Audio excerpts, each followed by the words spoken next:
Now, as we have finished our hands-on evaluation of the patient, we normally in our setting go offline and see the images and loops on a computer program. But we can also, of course, measure with the machine, and we start again with the parasternal long axis view. And what you can do is, all the time you have to stop your image, because then you actually can measure. And the first structures we want to see are the aortic structures. And we go to measure, we already played around a bit, and we can use a measurement of the ascending aorta, and we measure where we see it best, and we measure from outer to inner edge. It's in the range of 30 millimeters, 29, 20, 30, 31 probably. We can save it as well.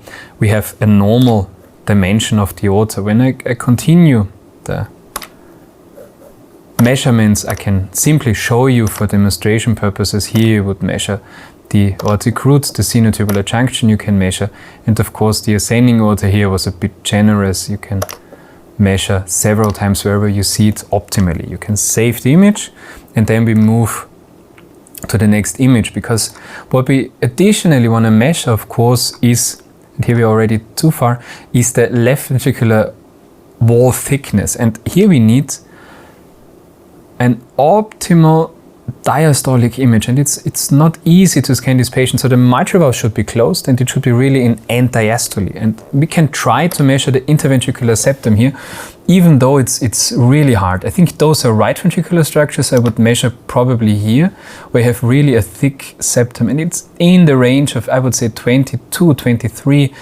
24 millimeters, which was also what we got on the MRI. So here we have a limitation in our measurements, because it's simply harder to see and harder to differentiate, because the patient was not easy to scan.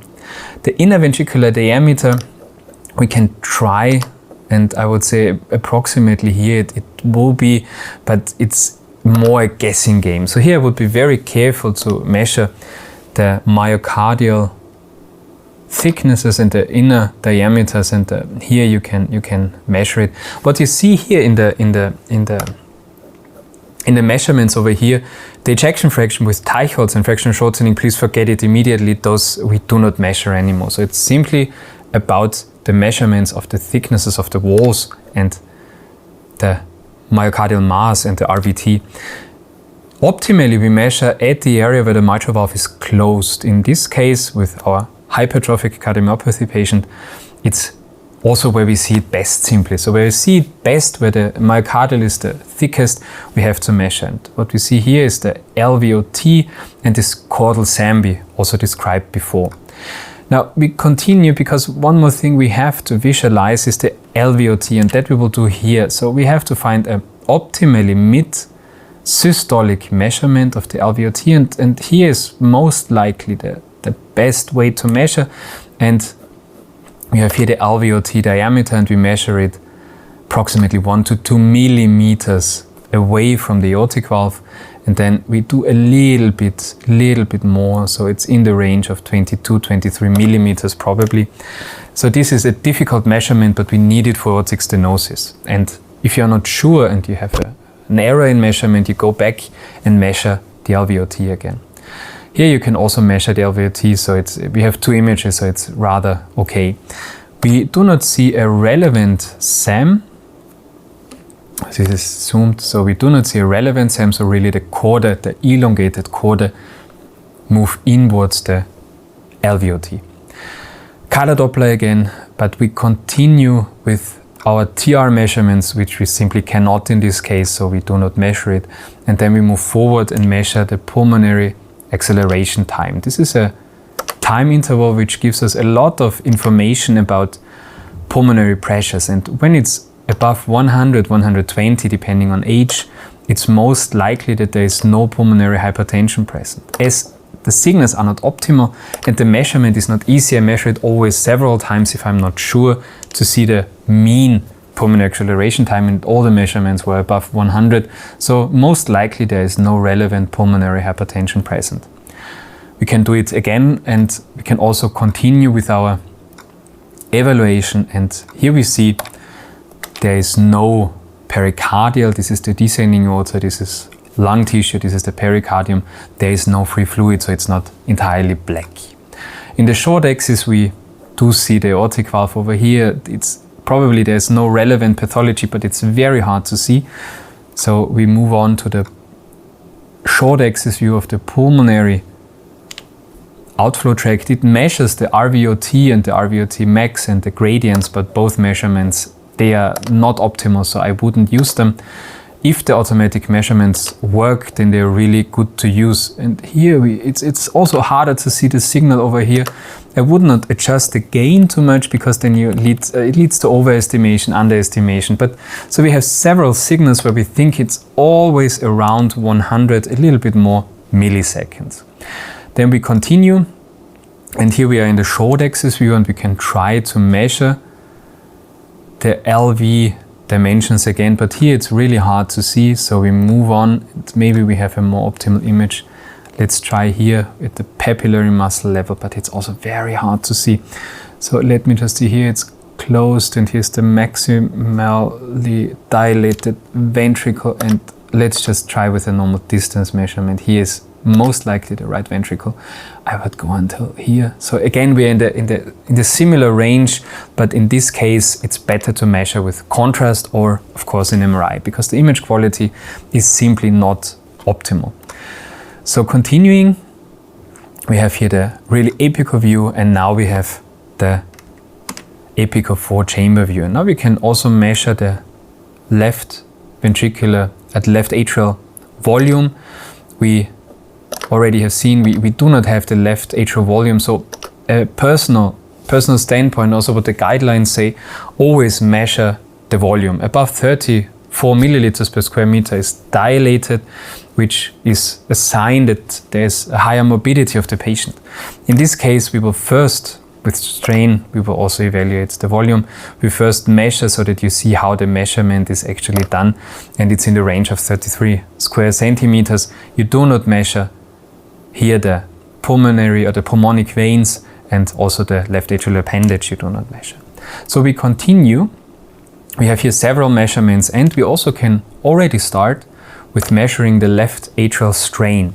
In this case, in atrial fibrillation, we have one measurement we actually can use, and that's the LASR, the left atrial strain in the maximal dilatation, the reservoir strain, and we have to pinpoint the septal, the lateral part, and the left atrial ceiling, and here we have probably the best signal. So I adjusted it a little bit, because here it was not really measuring the pixels, but just the blood flow, which is not entirely correct. Overall, with good image quality, most likely you do not have to adapt those measurements. So it's a very good, very robust measurement made by the machine itself. So with the 6%, we are in a range which I think is okay. So it's definitely pathological, but I mean the measurement looks okay enough to take it. And we know that his left atrial strain is in this range, so it's definitely reduced, but we also know that's unfortunately his state, because he simply also has atrial fibrillation for a longer time, so there's also fibrosis of the left atrium. We cannot continue with this, we just have to remember where we are, and then we continue with a 2-chamber view. So we have to find a 2-chamber view, and here as well we measure the left atrial strain, and it tells us to do the basal inferior part, which is here, the anterior basal part, and again the ceiling of the left atrium.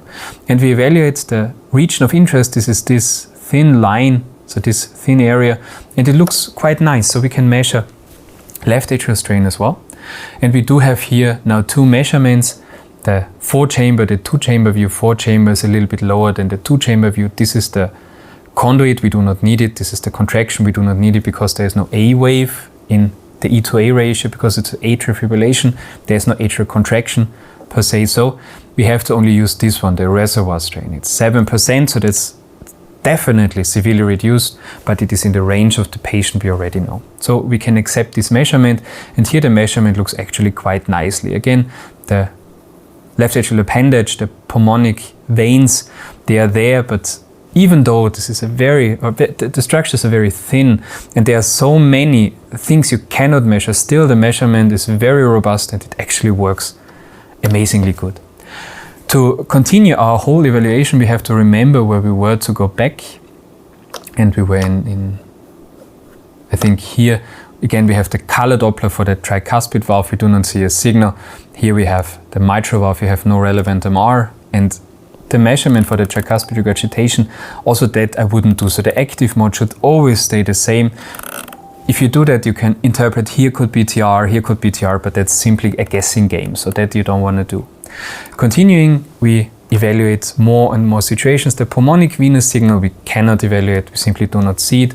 But now we can also measure the right atrium. Sorry, we also can measure the right atrium. First of all, here we can measure the area, not the volume. We can also measure the volume, of course, but also the area is still valid by means of guidelines. 25 square centimeters is dilated. Here I probably underestimated a little bit. Here maybe overestimated a little bit.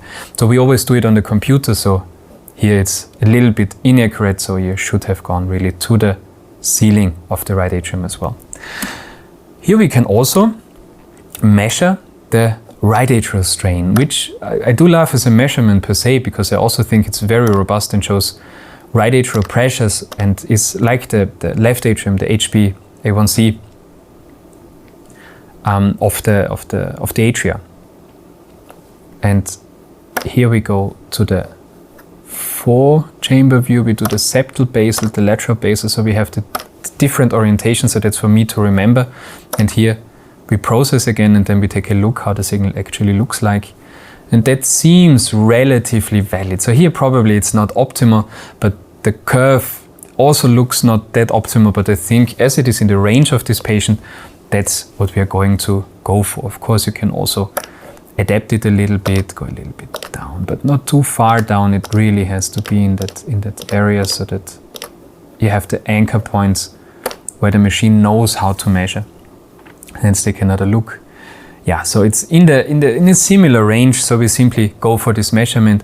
It's definitely reduced again, but we know that in this patient it's always in the range. So the R strain, so the right atrial reservoir strain is always in the range of 15, 16, 17%. So this is also a measurement which in his case is normal. Here we would have another possibility to measure the right atrium, but we have too much of the aortic valve already there. So I wouldn't do the strain measurement here. Then we do see there is no relevant TR. This is the TAPSI measurement, the tricuspid annular plane systolic excursion, which is simply off, so I wouldn't measure here. We also used tissue Doppler imaging to differentiate where you actually have the TAPSI and where there's more movement towards the other way. So this is color Doppler, tissue Doppler coding, but still I wouldn't measure the TAPSI here. It's just also a guessing game. For the S prime, we go to the tricuspid valve and we measure the S prime over here, and it's in the range of 11-12 centimeters per second, which is entirely normal. We continue the diastolic. We do not need in this case. Here we have the 4-chamber view, we have the 5-chamber view, and we have the various signals. Here we can measure, and it already measures the aortic valve because it's the signal, and both measurements they are quite okay. So we are going for those measurements. We save the image and we take those measurements because they are definitely not bad. And we do see we have here up to 1.8 meters, and here also have all the gradients. So the max gradient is 10, and here 13 millimeters of mercury. Still all is normal. Now we go into the cavity and we see here the gradients in the apical regions, the gradients midventricular, so the ESA gradient, and more midventricular with more, at an optimized setting, we do see it's up to 1.5 meters per second, which is also not that relevant. So the 8 millimeters of mercury, that doesn't explain symptoms. So there is a gradient, but not a relevant gradient in the ventricle present as well. As we move to the LVOT, we do see there's a higher gradient. So that's also where we have to look at pathological gradients. So not measuring the aortic valve with the pulse wave Doppler, here we do see there's a somewhat dagger-shaped signal, and here I would go to measure also the LVOT gradient, and we are in the range of 10, 13, 15 millimeters of mercury probably. Here you also see the midventricular gradients, also dagger shape. The more midventricular it is, the steeper it is. And here you have a gradient as well. Both are definitely not relevant. When we use the stress test, you do see a little bit higher gradients, but still it's below 50 millimeters of mercury. Now measuring the diastolic function, it already shows us automatic measurements. This one, as there's an A wave shown, I wouldn't take here the same. The range around 1 meter with a reduced deceleration time makes per se sense. So therefore we are going to save this one and take it. So below 150 milliseconds is most likely showing elevated filling pressures, which we also see in the left atrium, in the left atrial strain. So it's definitely some fibrosis there. But when we compare it with the clinical status of the patient, he was telling us he's doing way better and he's, for his situation, fine. So I wouldn't overinterpret, but now we know how the measurements look like and we can of course also use it. Then we continue with the E to E prime and the E prime septal.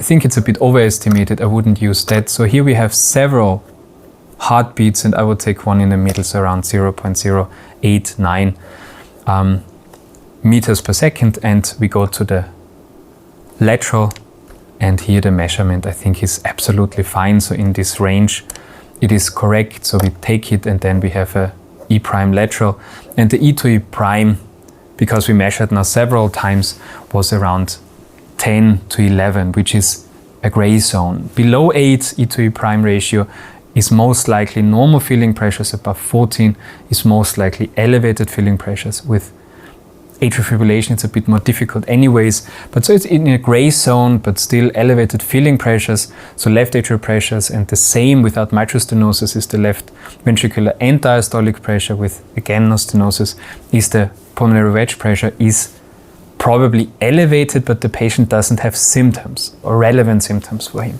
So we also have to keep in mind, always keep in mind.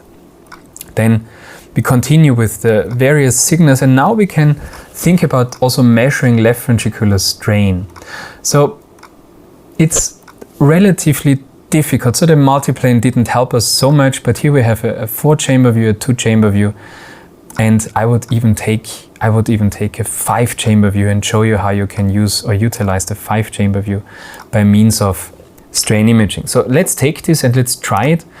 We have here our signal, and this, we take the first one and we do a mirror image, and now we have the same walls as we have in the apical long axis view. So with the 5-chamber view you can tremendously help yourself. And I see the automated measurement shows you not all the myocardium involved in the measuring. So that's something we have to tackle. So we have to have a larger region of interest, a larger ROI, and we also have to adjust the measurement on our own a little bit. So this is not generally recommended, but if you have hypertrophic cardiomyopathy, as in this case, and you see that there's really a hypertrophied ventricle, you should adapt. Also, that being said, if you have a situation where you do not have that much time, it also most likely will show a similar situation when you measure it with only the normal measurements, where you not adjust the thickness that much, because the overall strain will look approximately the same. So now we have this, and we see several regions which are reduced, especially the hypertrophied regions. So you have the individual curves, and we continue, and now it tells us we have to find our own loops, because we of course started a little bit unconventionally, and now we use the 4-chamber view.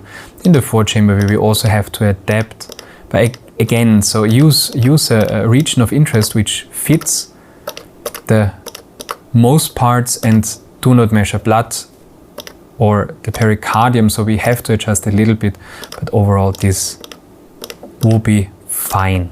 Now we process, and we do see also here the strain, it is reduced, the ejection fraction probably a little bit underestimated, but we do see curves, and in the region where the heart muscle is the thickest, it's definitely reduced.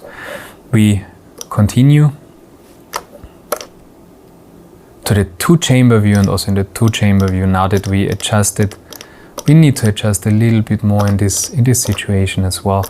But I think it's overall quite fine. So the machines nowadays, they look for the individual loops and they measure everything by themselves. So normally the measurement won't be that off. Now again, I want to see the two-chamber view. So here it is a bit underestimated. So we probably have to adapt it a little bit. But this is just now, I would say, cosmetics. Let's see what we got. We got an overall strain of minus 12.5, the overall ejection fraction around 60%. It's also what I think. The measurement looks valid, so we will go with this. We also do see that the regions where the heart is thicker, they are reduced. The other regions, they are not that reduced, but still reduced. So that's a typical feature of hypertrophic cardiomyopathy. And you do see also a basal to apical gradient. It's not typical for amyloid heart disease, for example, but it's definitely pathological and worth to notice.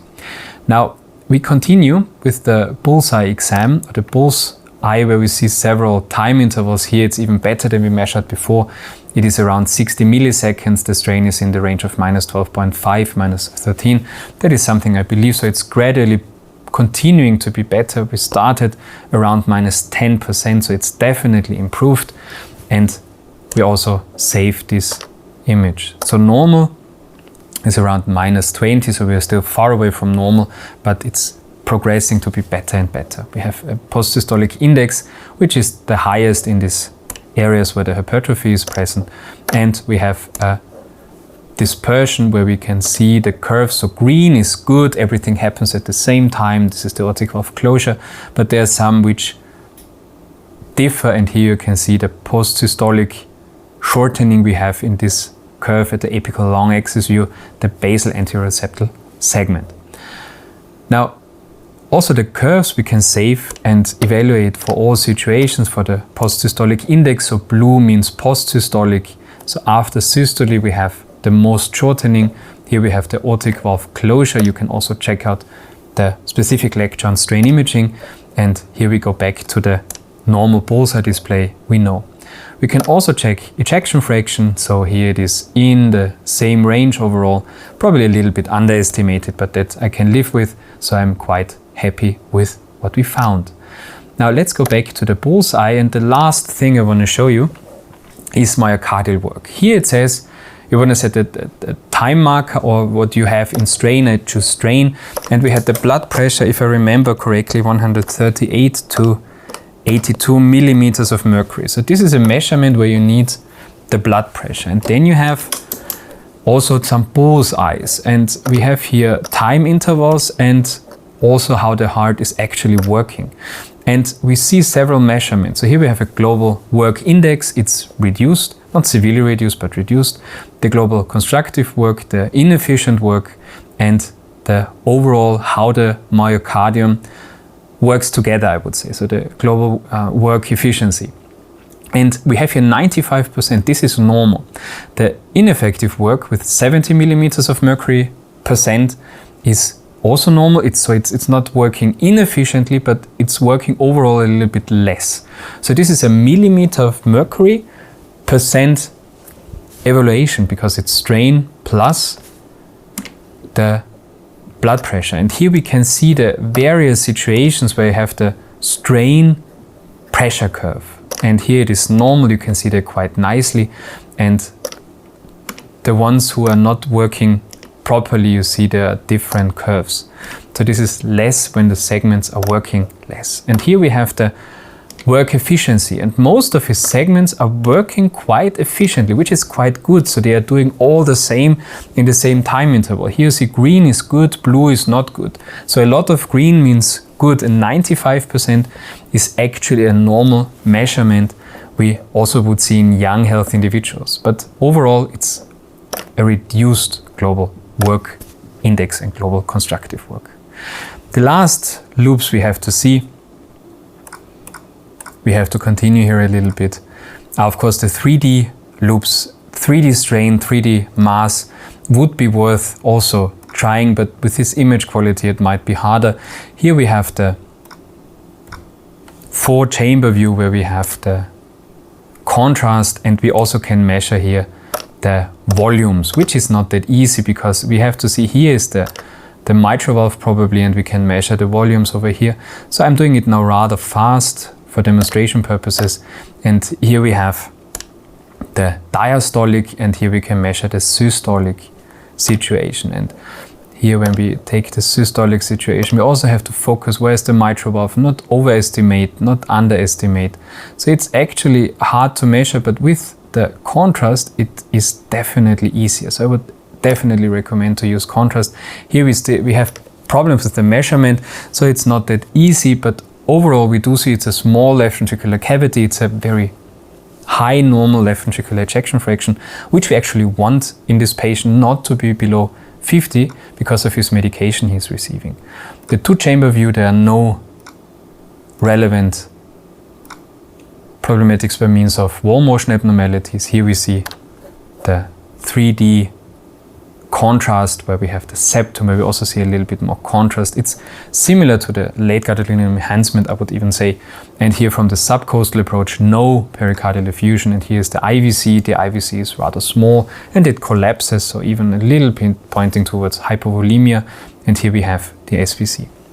And all of this summarizes a very specialized exam for a patient with, I have to say now, actually formerly hypertrophic obstructive cardiomyopathy, because we do not have a relevant gradient now. So the patient was received for about now 3 months mavacamten, so myosin reduction therapy, and it actually works. Strain, we started with -10%, it's improving now, it's -12-13%, and also there is no gradient present and the patient is feeling way better.